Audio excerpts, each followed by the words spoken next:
11장에서 이스라엘 백성들이 하나님 앞에 언약을 갱신하고 거기서 서명을 했어요.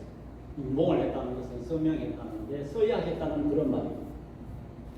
그들이 서약해서 그들이 이제는 하나님의 말씀대로 살고 지난 과오를 자기들이 하나님과 올바른 관계를 맺지 못하는 데 있다는 것을 깨닫고 그들이 인봉을 했습니다. 그런데 오늘 여기 11장에는 이제는 그 성벽이 완성되고 서약을 하고 했는데 그 인구들이 한 군데 편한 데 살기 좋은 데로 몰려가면 그 나라가 올바르게 기능을 할 수가 없습니다.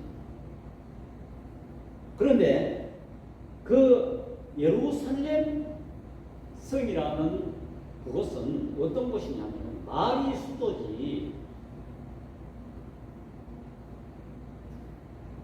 그 이웃 나라의 침공으로 말미암아 성벽은 불타고 성전도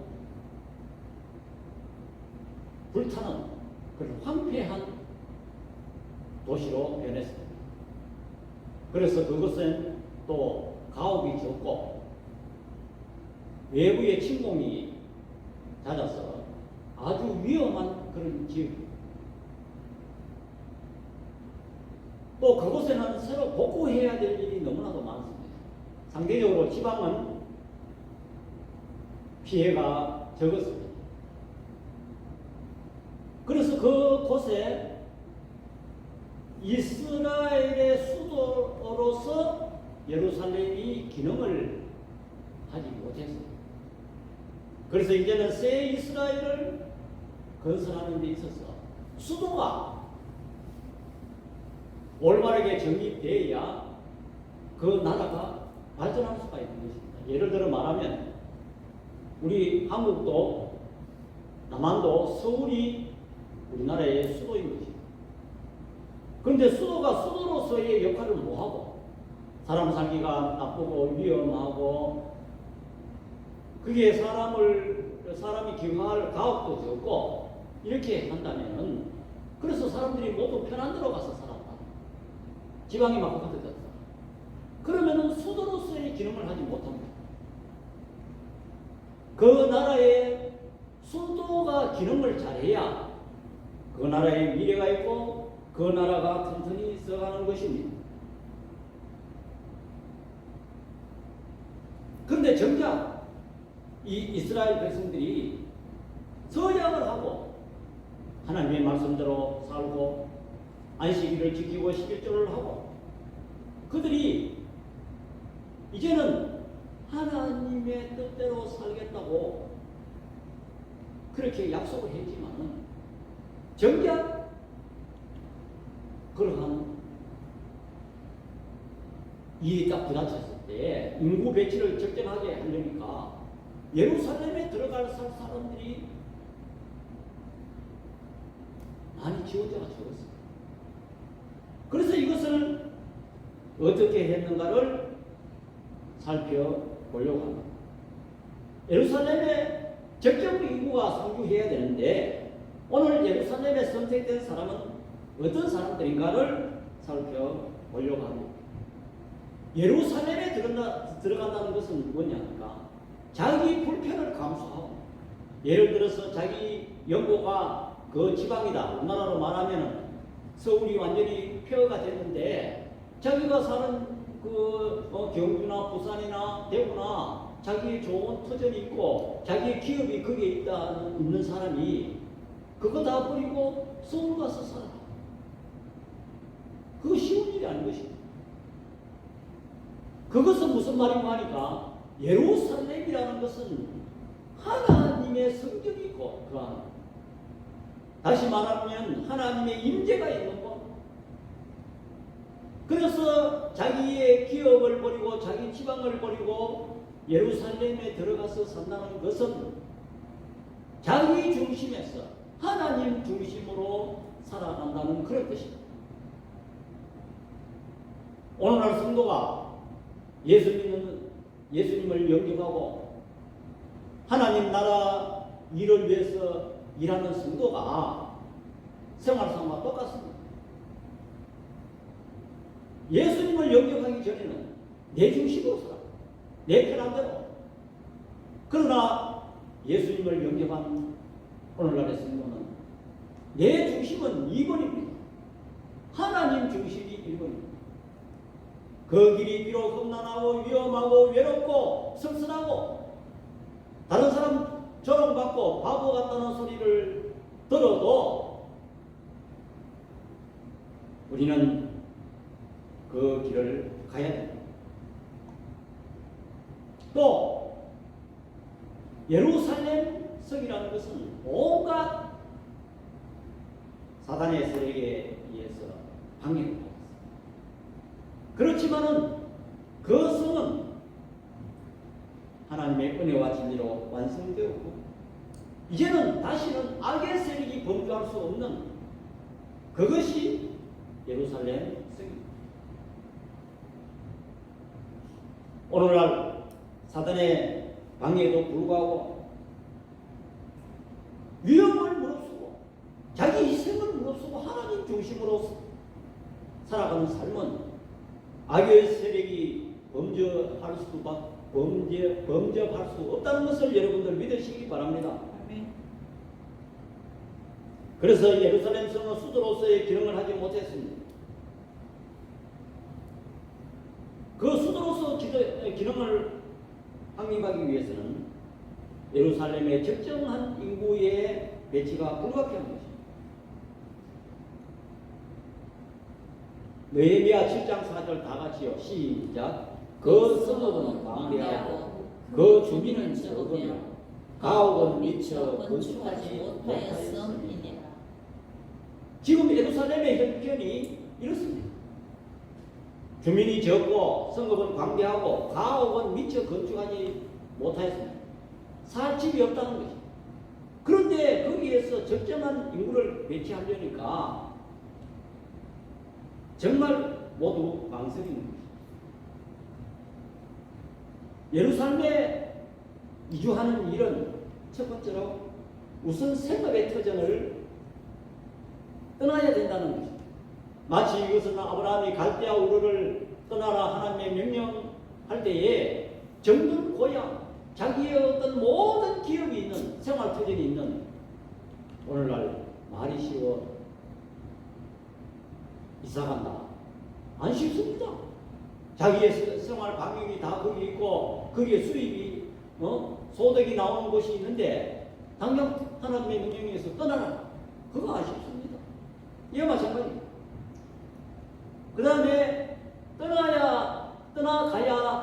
떠나서 거기에 살아야 될 그 장소가 뭐 평안하고 살기 좋은 그런 이것도 쉽게 떠날 수 있죠. 그렇지만 거기는 외부 침략이 많은 그런 황폐한 그런 도시입니다.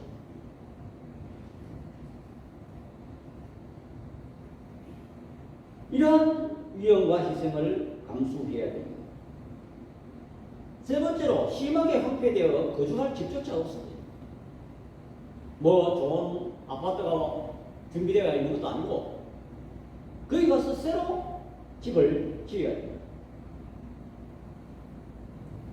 그래서 본문에 보니까 세 부류의 사람을 선택했습니다. 처음에는 백성의 지도자들, 두 번째는 제비 뽑아서 10분의 1, 그 다음에 세 번째는 자원하다. 이 세 부류의 사람을 선출해서 예루살렘 성에 이주시키기로 했습니다. 그래서 본문의 구성을 이 긴 본문이지만 다 읽어야 되지만은 못 읽었기 때문에 간략하게 구성을 말씀드리겠습니다.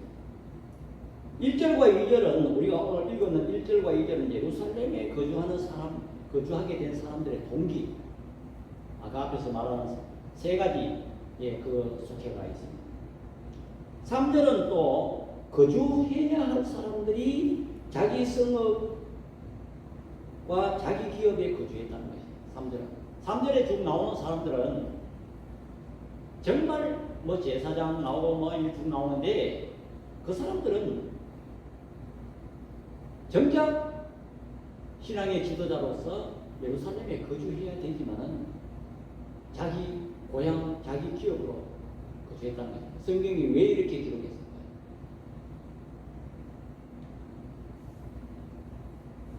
자진했거나 제비 뽑았거나 또 백성의 지도자들이 예루살렘에 거주했다는 것을 부각시키기 위해서 기록했습니다. 7절과 9절은 베냐민 지파의 가문들의 명단을 기록했고 10절과 14절에는 제사장 가문들의 명단을 기록했습니다. 또 15절에서 18절까지는 레위 가문 및 대표자들의 명단을 기록했고 19절과 23절은 문지기와 르비딤 사람 및 찬양단 대표자들의 명단을 기록했습니다. 여기서 르비딤이라는 것은 성전에 일하는 사람을 얘기합니다. 25절과 36절은 예루살렘 외에 유다 귀환인들의 주요 거주지를 기록했습니다. 자, 그렇다면 오늘 여기에 이 11장에 이렇게 장황하게 사람 이름을 많이 기록했습니다. 왜 성경에서 이렇게 상세하게 이 많은 사람들의 이름을 기록했을까? 기록했는 이유는 선배들의 눈물과 피와 땀을 기억하기 위해서, 한마디로 말해서 역사를 기록했다는 것입니다. 우리나라도 그렇지 않습니까? 8.15 해방과 또 일제의 침략에서 대항한 독립운동한 사람들, 또 6.25 전쟁에 희생한 사람들, 그 역사를 우리는 다 기리고, 우리는 또 해마다 그 날짜가 되면 우리는 그 뜻을 기리는 것입니다. 이와 마찬가지로 성경에 이렇게 이름이 기록됐다는 것은 선배들의 눈물, 피와 땀을 기억하기 위해서 기록했습니다. 또 실패를, 다시는 이런 실패가 없어야 된다. 우리가 왜 6.25를 기억합니까? 이만큼 과거의 역사가 비참했다는 것을 6.25를 경험하지 못한 세대들에게 무슨 알려?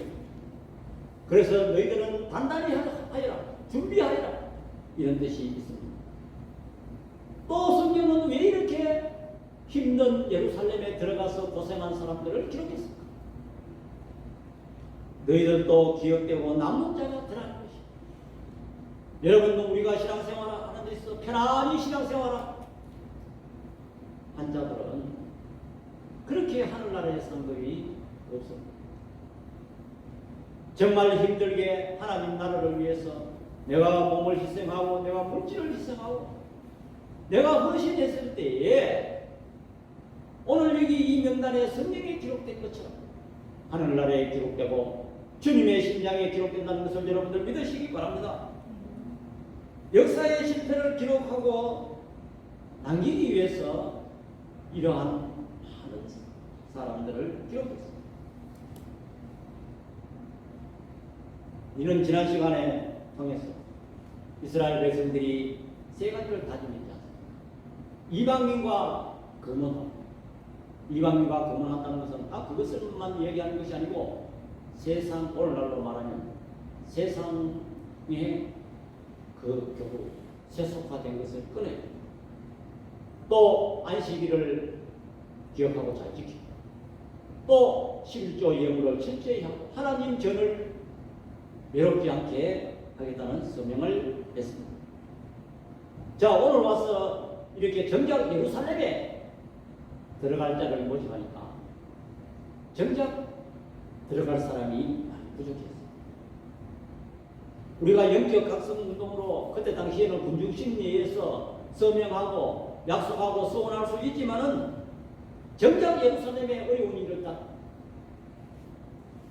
취하니까 모두 머뭇거려 하는 것입니다.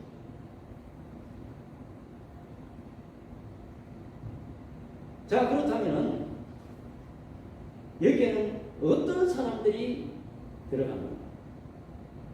첫 번째로 백성의 지도자들이었습니다. 자, 우리 11장 1절 다 같이 시작. 백성의 지도자들은 예루살렘에 거주하고 됐습니다. 백성의 지도자들은 예루살렘에 거주하였다.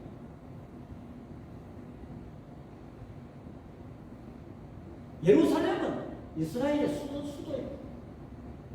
마찬가지입니다. 거기에는 앞장선 사람들, 실력 있는 사람들, 지도자들이 필히 거주해야 되는 것입니다. 왜냐? 여러분, 우리나라의 서울에 우리나라의 언론이 다 서울에 있습니다. 또 실력이 있고 내노라 하는 사람들 다 서울에 있습니다. 심지어 돈도 80%가 서울에 옵니다. 왜 그렇습니까? 서울이 튼튼하고 실력 있는 사람들이 포진했을 때에 우리나라가 잘 되는 것입니다. 서울은 우리나라의 얼굴입니다. 외국의 어떤 정치하는 사람들이나 경제를 움직이는 사람들이 우리나라에 왔을 때 먼저 서울에 가서 사람들을 만나고 대화하고 토론하고 또 그들과 교섭. 먼저 그 사람들이 실력 있는 사람들이 먼저 와서 이 지방에 오지 않습니까? 그렇기 때문에 이스라엘이 하나님의 나라로서 선민의 백성으로서 국가로서 역할을 하려면 먼저 그 예루살렘에는 지도자들이 들어가야 된다. 필수적이라는 거죠. 왜냐하면 이스라엘의 수도요 하나님의 성경이 있는 곳입니다. 선민의 백성으로서 선민의 국가로서 역할을 감당하기 위해서는 거기는 지도자들이 들어가야 된다는 거죠. 하나님의 나라는 지도자들이 솔솔수범해야 그 백성들이나 성도들이 따른다는 거죠. 예를 들어 말하면 주에 먹는 이 교회도 목사나 장로나 권사나 앞장서야 되는 거죠. 앞장서서 물질을 희생하고 모든 험한 일은 도맡아가 해야 됩니다. 그런 일을 초신자들한테 의뢰하거나 맡겨서는 안 되는 것입니다. 그래야 백성들이 따르고 성도들이 따른다는 것입니다. 리더십은 또 솔선수범하는 데 있습니다. 리더십은 어디서 나오느냐? 앞장선 사람들이 지도자들이 솔선수범해야 그래야 따릅니다. 아니 지도자들이 말로만 하고 부하들에게 말로만 하고 시키기만 한다면 그것은 마지못해서 하는 것이지 목숨을 건 그런 충성을 하지 않습니다. 말하고 예를 들어서 전쟁이 일어났을 때 군인들이 또 부대에서 아니 소대장이 전투에 앞장서야 되는 것입니다. 중대장이 전투에 앞장서야 되는 것입니다. 적진에 뛰어 들어가야 되는 것입니다. 책임자가 목숨이 아까워서 뒤에서 숨고 병사들만 앞장세운다면 병사들이 군대의 전선은 오로지 사기에 있다. 전쟁의 승리는 그 병사들이 얼마나 충격된 그런 사기에 불탄에 있다는 것입니다. 아니 전쟁이 났는데 병사들이 이 전쟁을 이겨서 뭐하느냐 이렇게 생각하고 총구를 적으로 적진에 겨누어야 되는데 적진에 안 겨누고 막 공포탄을 쏜다. 숨는다. 후퇴한다. 몸살린다. 이렇게 하면 그 전쟁에 이길 수가 있습니까? 없습니다. 또 지도자는 고난과 역경을 감수해야 됩니다. 이러한 예루살렘에 들어갈 사람들을 모집하는 데 있어서 지도자들이 확장해야 됩니다. 교회 지도자도 마찬가지입니다. 하나님 나라 확장에 지도자들이 고난을 감수해야 된다는 거예요. 하나님 말씀에 순종해야 된다는 거예요. 거기는 가기가 싫고 힘들고 외롭고 고난이 있어도 가야 된다. 여러분, 노아를 보십시오. 노아가 하나님의 부르심을 받고 홍수가 났다니까 큰 방주를 얘기합니다. 요즘 말하면 노아는 세계에서 제일 먼저 조선업을 한 사람, 배를 만든 사람. 여러분, 그 배가 돈 없이는 못 짓습니다. 노아가 전 재산을 100년 동안 준비했어요. 햇빛이 쫙쫙 나는데 모든 사람들의 조롱을 받으면서 저 영광빛을 받아요. 하나님의 명령에 기꺼이 지도자로서 순종했어요. 여러분, 모세를 보십시오. 모세가 미디안 광야에서 40년 동안 양치기 생활했어요. 어느 날 가시나무 들기에서 하나님의 부르심을 받고 너가 이제 애굽에 가서 내 백성을 구해라. 그때의 모세는 나이가 80세. 이제는 요즘 현대에 들어가는 이가 다 빠지고 이제는 기력이 다 떨어졌어. 아니, 젊을 때 같으면은 40대 50대 같으면 팔팔할 때 같으면 한번 해보겠는데 이제 힘이 다 빠졌어. 아유, 하나님, 아니, 보낼 자를 보내소서. 내가 애굽의 사정을 잘 압니다. 40세 될 때까지 애굽에 살았으니까 그 스슬프른 애굽에 자기 그 과거사가 있습니다. 그는 살인자로서 애굽에서 추방되었습니다. 쫓겨났습니다. 아니, 내가 그 무슨 힘이 있다고 거기 가서 내 백성을 내나? 내가 누구간데? 또 이스라엘 백성도 쫓아 자기는 두려움의 대상이 되었습니다. 왜냐? 이스라엘 백성들도 뭡니까? 그가 살인했는 것을 누가 고발했습니까? 이스라엘 백성들이 어제는 애국 사람을 죽이게 오늘은 우리를 죽이려 하나. 이 대들은 그런 경험이 있어요. 그런 트라우마에 사로잡힌 그가 하나님의 명령이 떨어졌을 때 하나님 안 됩니다. 언약장이 보냈어요. 하나님, 나는 또 말을 잘 달변이 아닙니다. 거기 가서 말을 잘 해야 뭐 되는데 원래 모세는 말을 잘 하지 못합니다.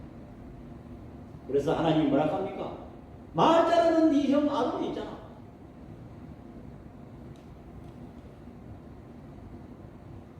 가기가 싫고 힘들고 가면 죽기 싶은 그곳에 하나님이 가라고 명령하십니다.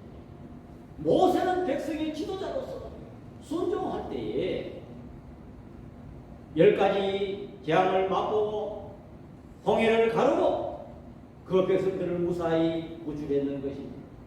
여러분, 선교사를 보십시오. 우리 한국에 처음에 약 한 130년, 40년 전에 이 복음이 들어올 때에 그들이 얼마나 위험을 무릅쓰고 왔겠나. 요즘 일이 개척해도 이렇게 예수님기가 문화가 발달하고 질서가 잡히는 이런 때에도 복음 전파가 힘드는데 아니, 말도 통하지 않고 소위 말해서 이 땅에 그들이 그 안락한 미국에 얼마나 가난하나 거기에서 안락한 생활을 할 수 있는, 또 거기에 바보 같은 사람하고 무식한 사람이 온 것이 아니고 거기에 아마 억가되어 저 신앙을 졸업하고 최고의 에리트, 미국에 있으면 자기네 고향에 있으면 얼마나 편안하게 일생을 보낼 것을 합니다. 이런 불편한 이 한국에 몸을 들고 전파한다. 오늘 여기 예루살렘 성에 들어가는 자들과 똑같은 책임입니다. 그들이 와서 이 선교사들이 남긴 본국에 보낸 편지가 있습니다. 그 편지 가면은 지금 대한 이 코리아, 남한, 사우스 코리아 아무 희망이 없는 거예요. 우리나라에 와볼 때는 아무 희망이 없어요. 그렇습니다. 세상이 어려울 때 아무 희망이 없어요. 그렇지만 그들이 불편함을 감수하고 목숨을 감수하고 하나님의 명령에 순종해서 그들이 이 나라에 복음이 전파되고 많은 영혼들은 지금도 구원해 가야 돼요. 이 나라가 번영했다는 사실을 여러분들 믿으시기 바랍니다. 우리는 예수님을 보십시오. 예수님도 육체의 몸을 입고 오신 신성과 인성을 겸비한 그런 분이십니다. 그런 분이 십자가 진다는 것은 오늘 우리 육신을 가진 우리와 똑같은 고통을 당해야 되는 것입니다. 아니 하나님의 말씀을 순종하려니까 십자가를 져야 됩니다. 그도 인간이니라 겟세마네 동산에서 되도록이면 이 잔을 거두었더라. 그러나 아버지 뜻대로 해놓으라고 하나님의 뜻대로 하라고 얼마나 인간으로서 고뇌찬 기도를 했는지 모르는 것입니다. 그가 기꺼이 하나님의 말씀에 순종해서 갈 때에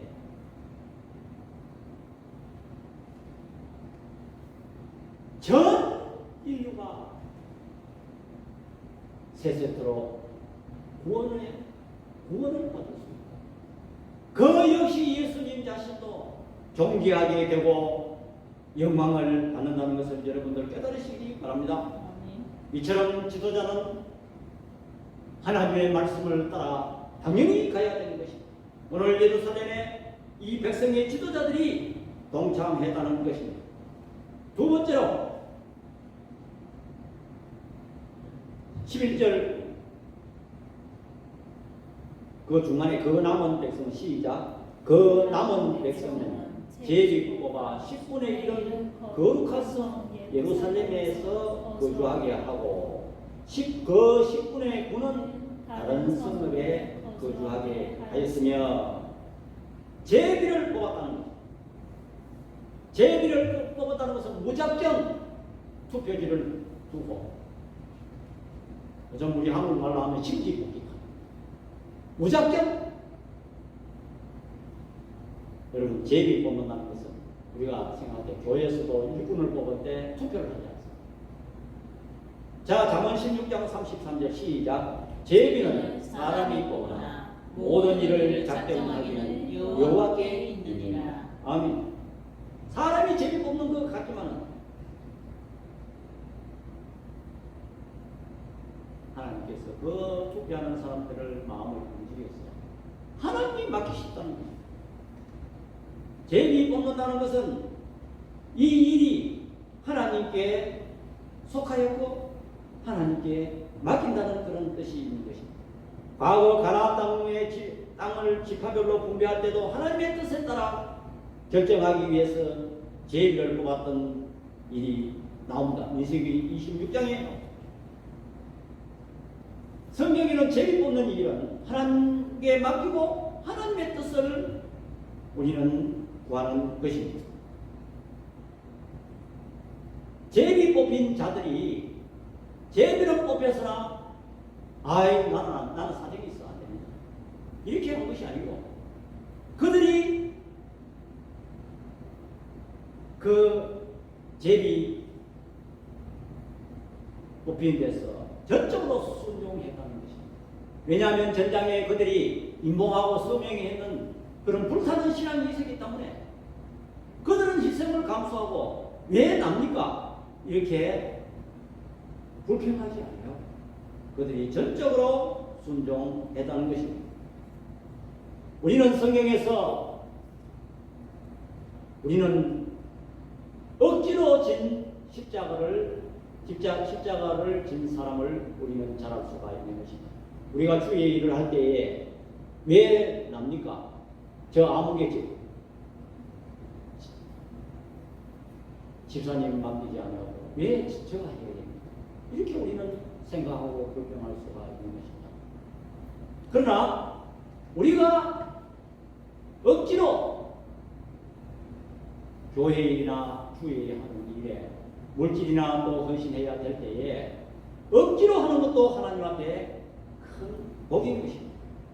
우리는 예수님이 십자가를 지고 너무 힘들고 십자가를 막 꼬부리지고 하니까 로마 병정들이 야 너 뒤에 따라가다가 너 이거 십자가 좀 져. 아니 구레네 사람 시몬이 십자가 진 그런 사건이 나오고 있는 것입니다.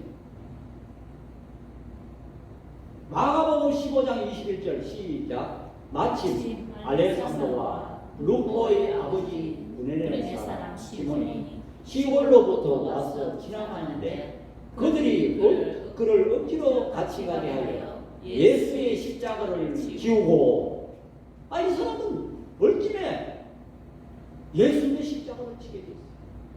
자원해서 진 게 아닙니다. 그런데 억지로 진 이 구레네 사람 시몬이 어떻게 되느냐?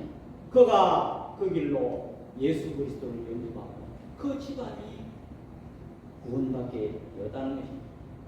바울은 로마서 16장 13절 다 같이 시작. 주 안에서 택하심을 입은 루포와 그의 어머니에게 문안하라. 그의 어머니는 곧 내 어머니입니다.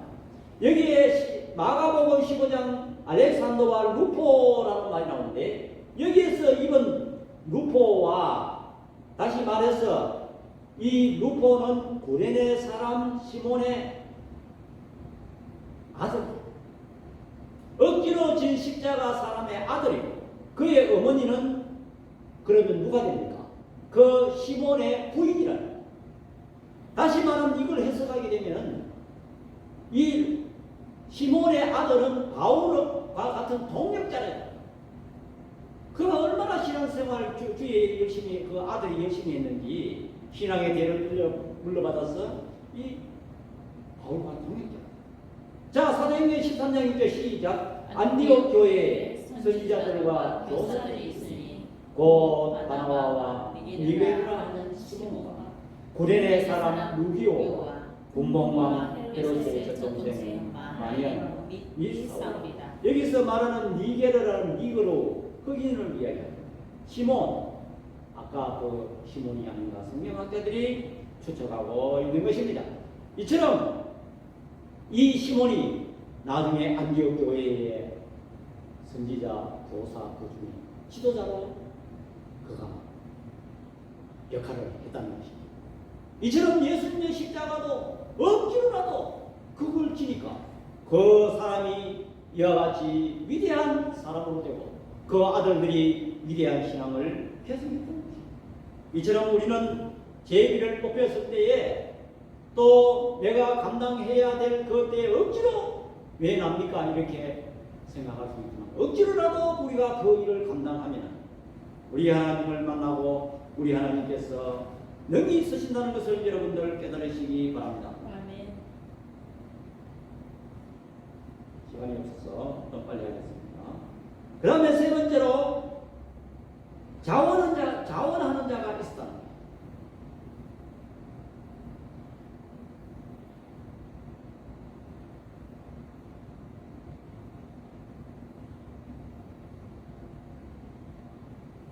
우리 11장 2절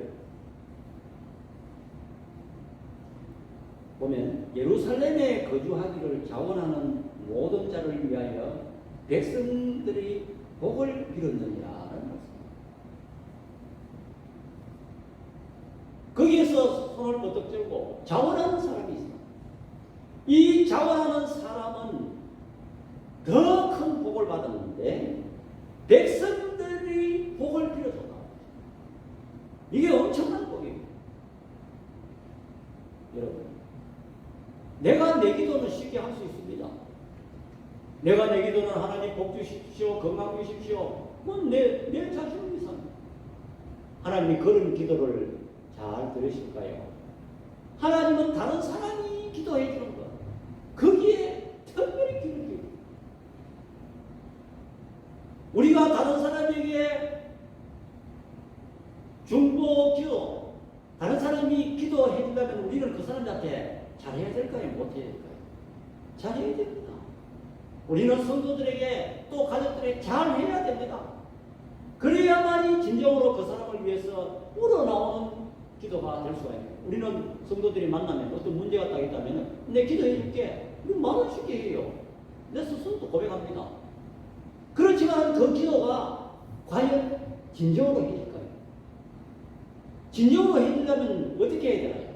정말 그 사람에게 내가 받은 은혜가 많기나 그 사람이 내게 참 어떤 큰 혜택을 줬다더기나 이렇게 할 때 진정으로 그 기도가 나오는 것이죠.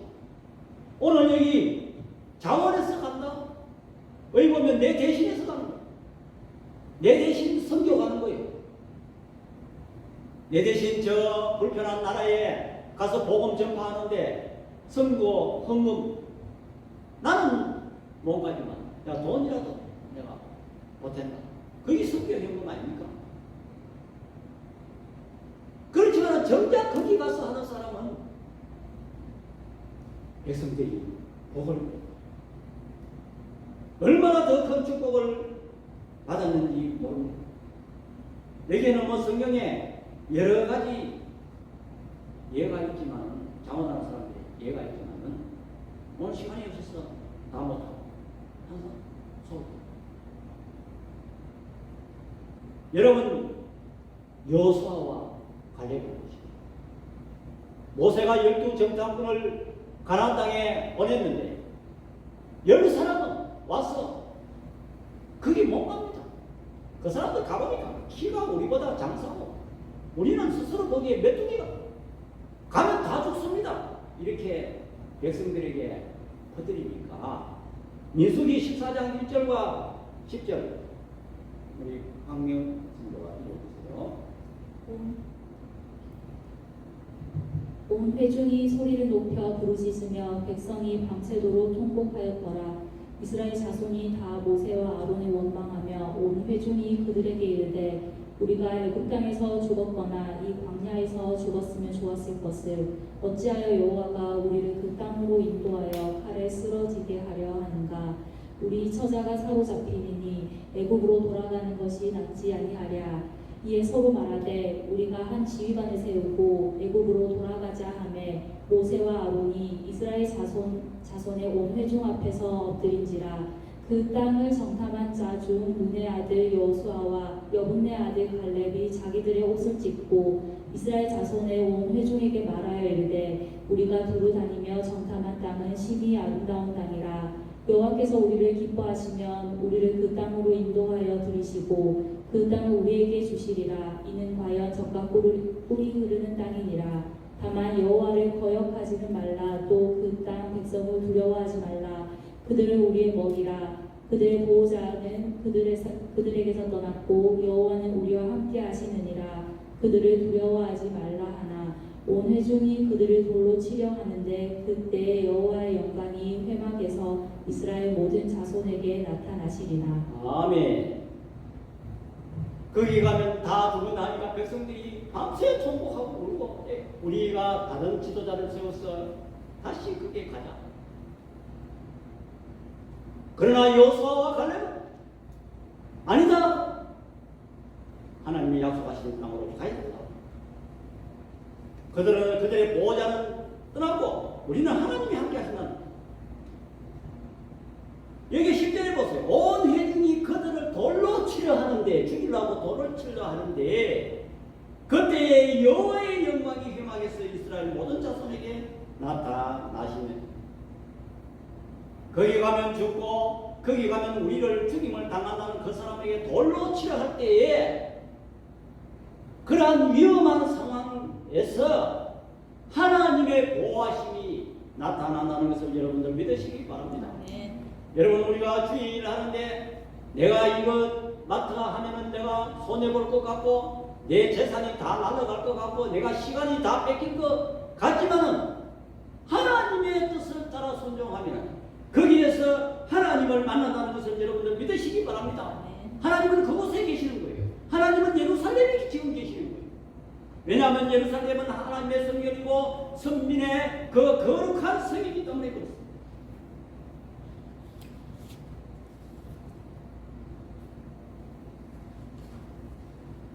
여러분, 오늘 여기 본문은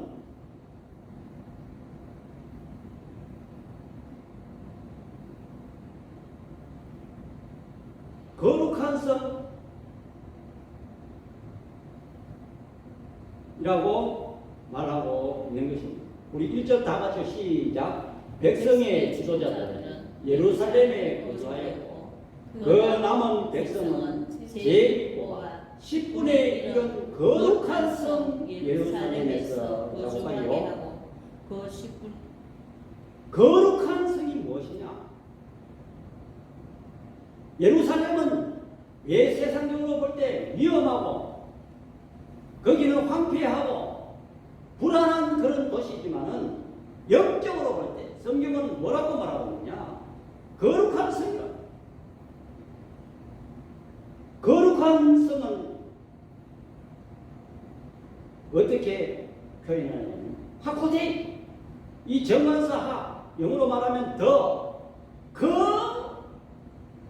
하리시티, 다른 성과 구별되는 성이다. 거룩한 성이다. 하나님이 임재하시는 성이다. 그러나 그 밑에 계속 읽어봅시다. 구작이요. 그 10분의 9 시작. 그 10분의 9는 다른 성읍에 거주하게 하였으며, 이게 다른 성읍이라는 말을 우리는 주목해야 됩니다. 다른 성읍이라는 말은 their own town이다. 아주 이 예루살렘 성은 더 하이시티, 거룩한 성이지만 나머지 10분의 9가 거주하는 그 땅은 일반적인 세상적인 평범한 성읍이다.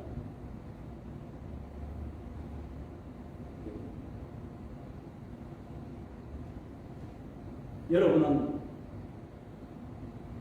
오늘날로 말하는 세상적이고 아름답고 내 육체에 도움을 줄 그런 평범한 다른 성읍 같은데 거기에 여러분 들어가야 됩니까?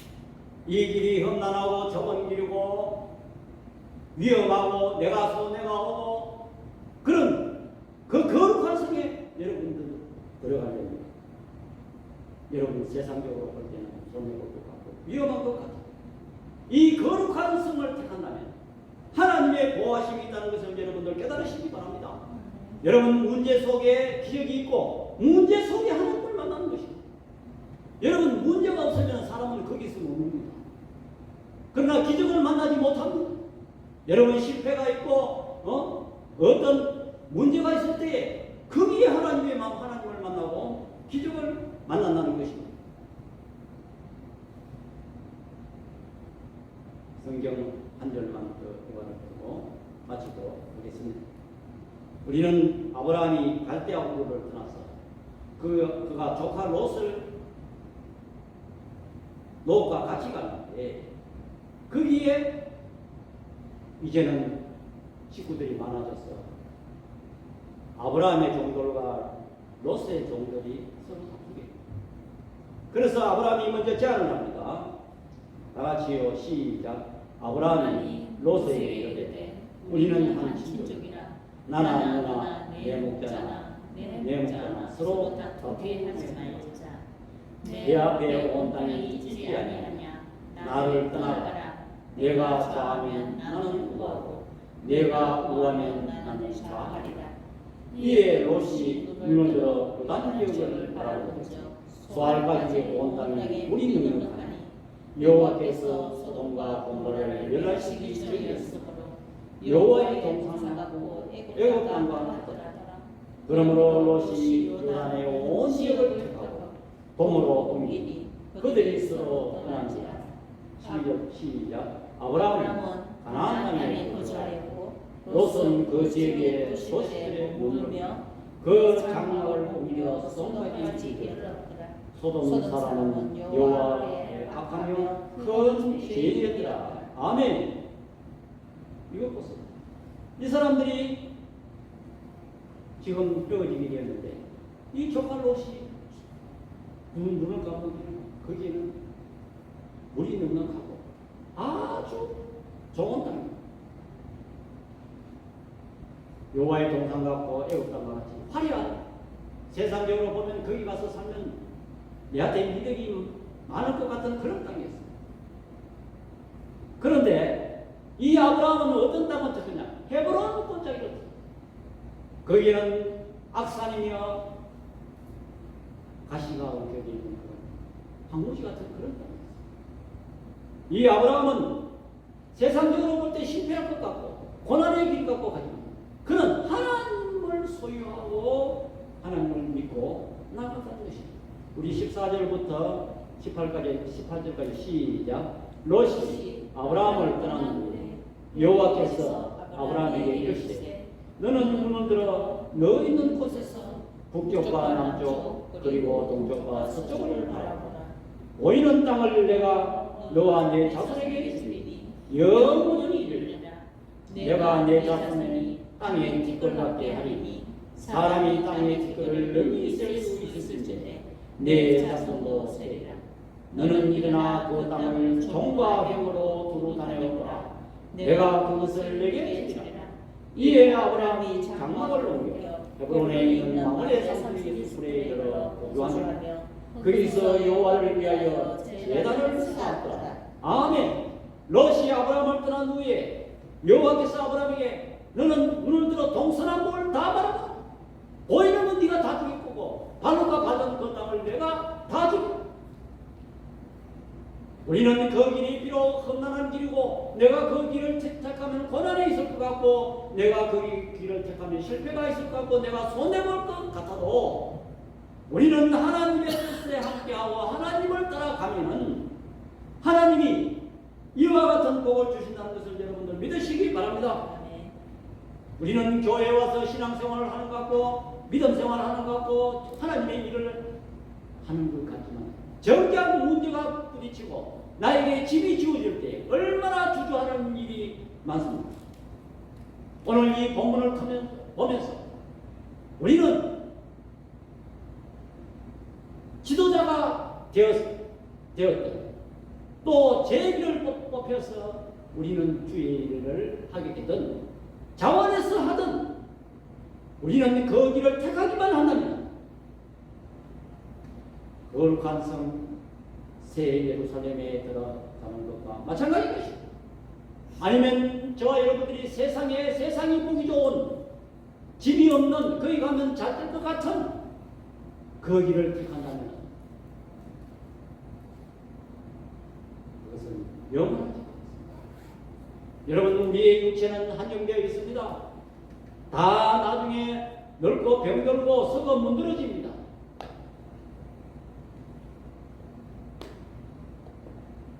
예수님께서 말씀하시기를 자기 목숨을 위하여 모든 것을 바치는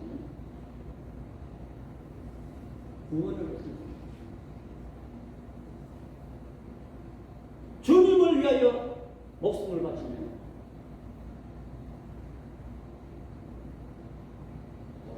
참다. 이게 무슨 말입니까? 맞습니다.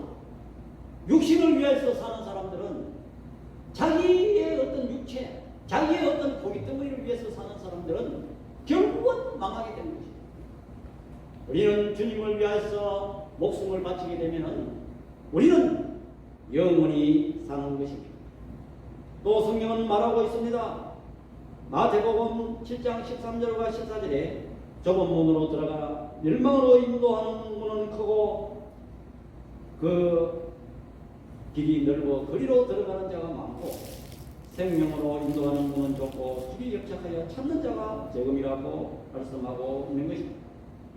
우리는 이 말씀을 꼭 기억하면서 특별히 우리가 희생해야 되고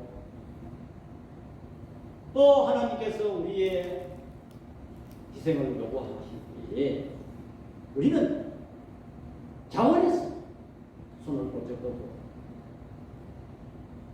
우리가 그 길을 선택한다면 우리는 영광스러운 하늘나라의 상금이 클 것이고 주님의 심장에 기록된다는 것을 여러분들 믿으시기 바랍니다. 이 말씀을 꼭 기억하면서 우리의 신앙생활에 십자가를 지는 우리들이 다 되어야 하겠습니다. 기도하겠습니다. 사랑의 아버지 하나님, 은혜와 사랑의 시간 감사합니다. 오늘 이 본문을 보면서 예루살렘 성은 험난하고 위험하고 또 자기 고향을 떠나야 되고 자기의 삶의 터전을 떠나야 되는 그런 결단이 있어요. 모두가 주저했지만 지도자이기 때문에 또 제비 뽑혔기 때문에 또 혹은 자원했기 때문에 그들이 예루살렘에 선택되어 들어갔습니다. 아버지 하나님, 거기는 거룩한 성입니다. 다른 성읍과 비교할 수 없는 하나님이 임재하는 그곳입니다. 거기서 하나님을 만날 수가 있는 것입니다. 우리는 고난 속에 하나님을 만나고 하나님의 뜻이 있는 그곳에 하나님의 임재를 경험합니다. 기적을 맛보는 우리 성도도 다 될 수 있도록 우리 하나님 은혜 베풀어 주옵소서. 예수님의 이름으로 기도드립니다. 아멘. 찬송가 323장.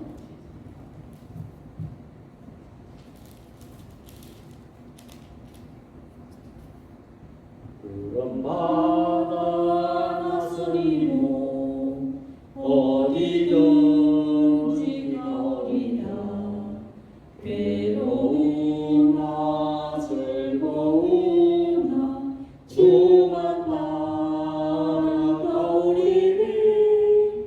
어느 누가 막으리까. 죽음이들 막으리까. 어느 누가 막으리까. 죽음이들 막으리까. 아물골짝 빛들에도 복음 들고 가오리라. 소돔 같은 거리에도 사랑 안고 찾아가서 종의 몸에 지닌 것도 아낌없이 드리리라. 종의 몸에 지닌 것도 아낌없이 드리리라. 존귀 영광 모든 권세 주님 홀로 받으소서. 멸시천대 십자가니 제가 지고 가오리다. 이름 없이 빛도 없이 감사하며 섬기리라. 이름 없이 빛도 없이 감사하며 섬기리라. 아멘. 계속해서 교회를 위해서 기도해 주시기 바랍니다. 우리 찬송가 23장 읽겠습니다.